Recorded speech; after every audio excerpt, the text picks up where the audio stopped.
Viewers natin kung paano ba daw maglagay ng eco sa ating wireless microphone. So dito muna idol itong ating wireless microphone, itong ating dynamic microphone o yung wired microphone, tapos ito naman yung ating Bluetooth microphone. So through Bluetooth ito, yung ating microphone na to. So 3.5 lang siya, pero mayroon namang mga Bluetooth microphone na 6.35 katulad ng PL na gano'n So yung tatlo na yan idol, pareho ang magiging function yan So para malagyan natin ng eco, depende sa paggagamitan natin o pagma-mic inputan natin. So katulad nito, kung ating wireless microphone i-mic input natin sa ating amplifier, so doon tayo magkukuha ng echo ng ating wireless microphone. Ganun lang din itong dynamic mic na to, at saka ganun lang din itong Bluetooth microphone natin. So kung sa DVD tayo nag-mic input, so doon tayo kukuha para ng effects ng ating microphone para magkaroon siya ng echo.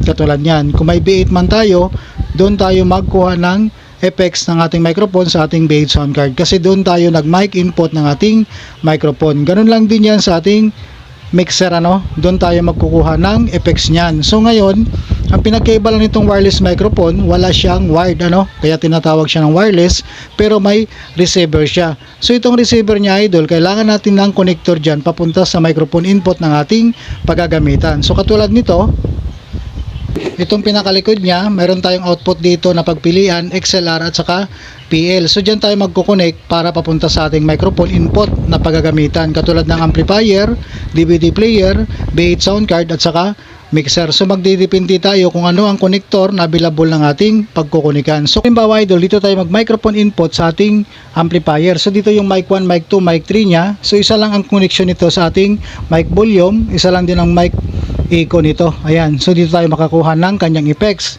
Pag sa DVD naman, ganoon din siya mayroon mic echo at saka mic volume. Pag sa B8 sound card naman idol, ganoon lang din siya. Mayroon din siyang microphone volume dito at saka echo. Ito. Halos pareho itong tatlo na to. Pag dito tayo naka-microphone input sa B8 sound card, amplifier at saka DVD player. So mag-iiba lang tayo dito idol pag dito tayo naka-mic input sa ating mixer. Dito idol, ito yung ating mixer. Halimbawa dito tayo mag-microphone input ng ating wireless microphone. So dapat yung ating wireless microphone, mayroon tayong connector na gagamitin dito. So ito katulad nito, dahil yung wireless microphone natin, mayroon siyang XLR output at saka PL output katulad nito. Ayan. Pwede tayo gumamit nitong 6.35 to 6.35. Pwede naman itong XLR male to XLR female. So pag naka XLR connection tayo dito idol, individual yung ating wireless microphone dito. So yung ating microphone 1 at saka microphone 2, kanya-kanyang connection. Hindi katulad nitong naka PL tayo dito, so dalawang microphone natin magkakaroon ng function. So halimbawa kung naka XLR tayo, dito tayo mag microphone input sa kanyang XLR. Pag naka PL naman tayo, dito tayo mag mic input sa kanyang line input. So halimbawa naka line input tayo dito para sa dalawa nating amplifier, para sa dalawa nating microphone. So halimbawa may microphone input tayo dito sa ating channel 5. So ang ating effects dyan idol, para makakuha tayo ng reverb dito para sa kanyang repeat at saka delay ng ating mixer So ito idol pag ganito ang mixer natin, hindi katulad ng ibang mga digital mixer na mayroong ibang effects katulad nito sa atin na kailangan natin mapapunction itong repeat at saka delay sa pamagitan nitong pinaka effects niya. So sa ibang mixer may kulay blue, sa channel 5 yung ating microphone. Pag binulyum natin yung ating microphone, itong feeder niya, dapat i-volume din natin itong pinakadilaw niya. Tapos yung pinaka main effects niya, ito, dilaw, dapat naka-volume din yan para magkaroon ng function itong delay at saka repeat natin. So yan na siya magkakaroon ng echo o magkakaroon na ng reverb yung ating microphone. So dito, pag may ginagamit din tayo itong microphone sa channel 4, ganun lang din ito, i-volume din natin itong feeder niya, tapos itong dilaw niya. Ayan. So dahil naka-volume na dito ang pinaka-main niya, so wala na tayong gagalawin, ito na lang. So kung may ginagamit pa kayo ulit na isang microphone dito sa ating channel 3, so ang ginamit naman natin dito ay XLR XLR halimbawa.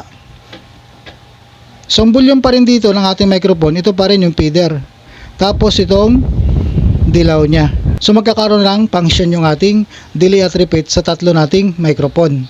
Mapa XLR man yan or mapa line input or naka PL tayo, basta naka volume ito or nakaangat itong ating feeder, dilaw na to, tapos yung pinaka main na dilaw, saka magpa-function itong delay at saka repeat, basta naka volume din yan.